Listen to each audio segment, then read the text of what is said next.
les fausses bandes-annonces sur YouTube. On peut pas dire que c'est un phénomène récent. Sauf que là, il y a l'IA générative qui est rentrée dans le portrait. Il y a un article en particulier qui a retenu ton attention à ce sujet-là. Oui, c'est Deadline, en fait, qui a publié une enquête là-dessus. Ils ont parlé à des gens qui sont derrière ces chaînes-là. Parce que on va d'un côté mettre en ligne des fausses bandes-annonces et ajouter des images peut-être générées par IA à ces bandes-annonces-là pour ajouter des personnages qui sont pas dans le film.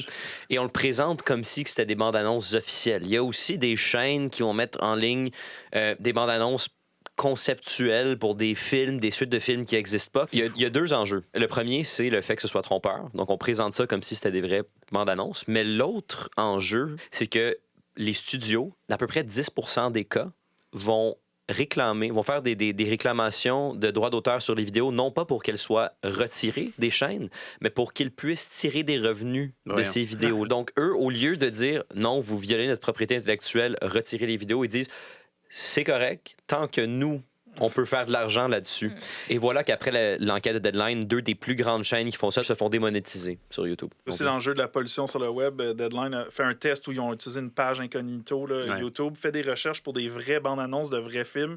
Puis c'est ces fausses bandes-annonces-là qui arrivaient en premier lieu dans les résultats avant les vraies bandes annonces. Encore une fois, ça vient polluer les résultats de recherche de gens qui, de bonne foi, cherchent le vrai contenu, là,